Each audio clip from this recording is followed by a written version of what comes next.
S katerimi izzivi se soočajo študentje fakultete pred, med in po nastanku kolekcije? Ja, najprej začnejo razmišljati o tej temi, mi damo vsako leto neko okvirno temo, potem najprej iščejo nekaj izhodišča za to temo, potem začnejo risati prve skice, potem iščejo materiale, potem začnejo delati kroje, izdelovati, šivati, potem čist na koncu, ko je kolekcija že narejena, je treba narediti še styling in potem sama predstavitev na modni reviji.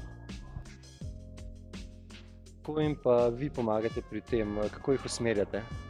Ja, ves čas se pogovarjamo, delo študent je individualno, to pomeni, da je pogovor, da izmenjujemo mnenja, poskušamo več različnih poti, vedno je fino, če je več materijala, pa se ta material potem oža, veliko je eksperimentiranja, tudi ko je že vse narejen, pa če mogoče še kaj manjka, se začne znova, več se dela, do več rezultatov in boljšega rezultata se pride. Kakšna so bila pa vaša pričakovanja in kakšna, mogoče veste, so bila njihova pričakovanja, ko ste naznanili temo Spominjam se?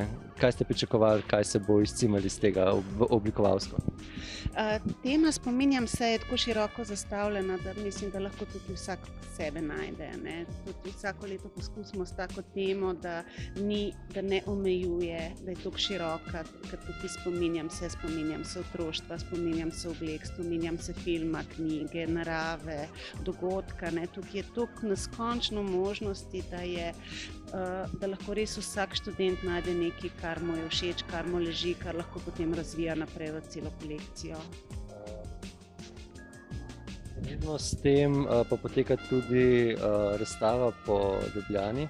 Sicer se mi zdi, da 30 oblikovalcev, koliko jih je in na katerih mestih jih lahko vidimo, koliko časa? Ta razstava je že od prejšnjega tedna. Prejšnji teden smo postavili, odprta bo do konca tedna. V bistvu smo se dogovorili z lastniki izložbenih oken, da študentje razstavljajo v nekih izložbah. Ko obstaja zemljevid z vsemi temi točkami, ki vas vodi po celi Ljubljani po teh izložbah, kjer razstavljajo različni študentje. Pa so mogoče prodajne te razstave? Te razstave niso prodajne, to so samo razstavne. Bo pa v klubu Maxija odprt še 3 dni showroom kolekcij zaključnih letnikov, kjer si lahko vsi oblikovalci pobližje ogledajo kolekcije, ki bodo danes predstavljali na modni reviji. Tukaj pa je možnost tudi dogovora o odkupu ali pa o izdelavi nekega oblačila.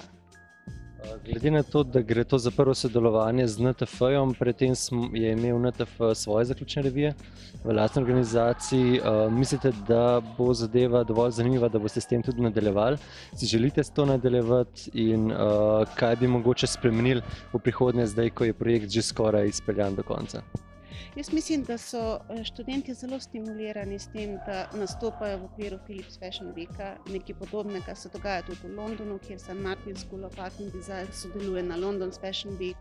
To se mi zdi, da je tudi za javnost to zanimivo, da se spozna s tem, kdo so mladi oblikovalci in kdo bodo tisti, ki bodo prihodnja leta, stopili na modno sceno tudi v Sloveniji. Vi ste ena izmed bolj uveljavljenih slovenskih oblikovalk, pa me zanima, pred kratkim ste se selili na novo lokacijo, je to mogoče kaj vplivalo, mogoče ste dobili kakšne nove stranke tudi glede na to, da ste zamenjali to okolje Tavčarjeve? Ja, selila se nisem prav daleč, še vedno sem ostala v centru mesta. Je pa sigurno to tudi odvisno, kdo mimo hodi, kdo kaj opazi. Jaz sem vedno znova presenečena, ko stopi kdo v trgovino pa reče, kaj pa je to, Tako da sigurno vsaka nova lokacija prinese tudi neke nove ljudi, neke stranke, ki so ali mogoče tam doma ali pa v službi.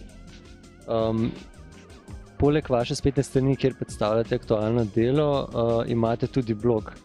Pa me zanima, imate na ta blog kaj odziva oziroma ali vidite pluse pri tem, da pišete blog in nekako stranke vodite skozi svoje razmišljanje?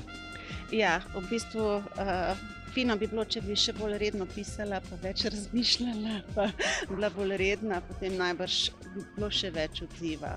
Tako se mi zdi, da pisanje bloga je nekaj zelo lepega, ampak ti povzame tudi zelo veliko časa, če hočeš, da je ta blog kontinuiran, če je tak, ki bi ga je želela, da bi ga imela.